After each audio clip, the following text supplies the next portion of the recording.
ఉత్తర బంగాళాఖాతంలో నిన్న ఉన్న అల్పపీడనం నిన్న సాయంత్రం సుస్పష్ట అల్పపీడనంగా అదే ప్రాంతంలో పరిణామం చెందిన తర్వాత ఈరోజు వాయువ్య బంగాళాఖాతం దాని పరిసర ప్రాంతాలైన బంగ్లాదేశ్ పశ్చిమ బెంగాల్ తీరాల వెంబడి వాయుగుండంగా కేంద్రీకృతం అవడంతో పాటు ఈరోజు 7:30 నుంచి 8:30 మధ్య పశ్చిమ బెంగాల్ బంగ్లాదేశ్ తీరాల మధ్య వాయుగుండంగా తీరాన్ని తాకింది.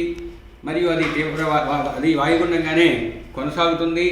తదుపరి 24 గంటల్లో పశ్చిమ వాయువ్య దిశలో ప్రయాణించే అవకాశం ఎక్కువగా ఉంది. అది గాంగేయ పశ్చిమ బెంగాల్, ఉత్తర ఒడిశా, జార్ఖండ్ ప్రాంతాల వైపు పయనించే అవకాశం ఉంది. దీనికి అనుబంధంగా ఉన్న ఉపరితల ఆవర్తనం 7.6 కిలోమీటర్ల ఎత్తు వరకు విస్తరించడంతో పాటు నైరుతి దిశకు వాలి ఉండటం వలన రాష్ట్రంలో రాబోయే వారం రోజులు చెదురుమదురుగా వర్షాలు పడే అవకాశం ఉంది.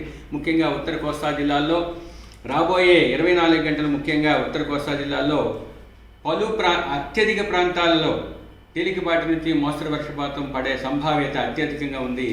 రెండవ రోజు అనగా రేపు పలు ప్రాంతాల్లో తేలికపాటి నుంచి మోస్తరు వర్షపాతం, తదుపరి 2 రోజులు కొన్ని ప్రాంతాల్లో, చివరి 3 రోజులు 1-2 ప్రాంతాల్లో పడే అవకాశం ఉంది. దక్షిణ కోస్తా జిల్లాల్లో ఈరోజు పలు ప్రాంతాల్లో తేలికపాటి నుంచి మోస్తరు వర్షపాతం, తదుపరి 2 రోజులు కొన్ని ప్రాంతాల్లో, చివరి 4 రోజులు 1-2 ప్రాంతాల్లో పడే అవకాశం ఉంది. మొదటి 5 రోజులు ఉత్తర కోస్తా జిల్లాల్లో ఉరుములు మెరుపులతో కూడిన వాతావరణం ఉంటుంది. దక్షిణ కోస్తా జిల్లాల్లో మొదటి 3 రోజులు అటువంటి వాతావరణం కొనసాగే అవకాశం ఉంది. నైరుతి ఋతుపవనాలకు సంబంధించిన సుస్పష్టమైన, సుస్థిరమైన, బలమైన గాలులు 40 నుంచి 50 కిలోమీటర్ల వేగంతో భూ ఉపరితలంపై ఉండే అవకాశంతో పాటు తీరం వెంబడి, తీరం ఆవల ఉత్తర కోస్తా జిల్లాల్లో 45 నుంచి 55 కిలోమీటర్లు, గరిష్టంగా 65 కిలోమీటర్ల వేగంతో ఈదురుగాలు వీచే అవకాశం ఉంది. దక్షిణ కోస్తా జిల్లాల్లో ఈదురుగాలతో కూడిన వాతావరణం 40 నుంచి 50 కిలోమీటర్లు మరియు 60 కిలోమీటర్ల వరకు గరిష్టంగా వీచే అవకాశం ఉండటం వలన మత్స్యకారులు వేటకు వెళ్ళవద్దని హెచ్చరిక జారీ చేయడం జరిగింది. మరియు ఉత్తర కోస్తా జిల్లా తీరం వెంబడి ఉన్న ఓడరేవులైన కళింగపట్నం, భీమునిపట్నం, విశాఖపట్నం, గంగవరం మరియు కాకినాడల్లో 3వ నంబర్ ప్రమాద హెచ్చరికను, దక్షిణ కోస్తా జిల్లా తీరం వెంబడి ఉన్న ఓడరేవులైన మచిలీపట్నం, నిజాంపట్నం, ఓడరేవు, కృష్ణపట్నంలో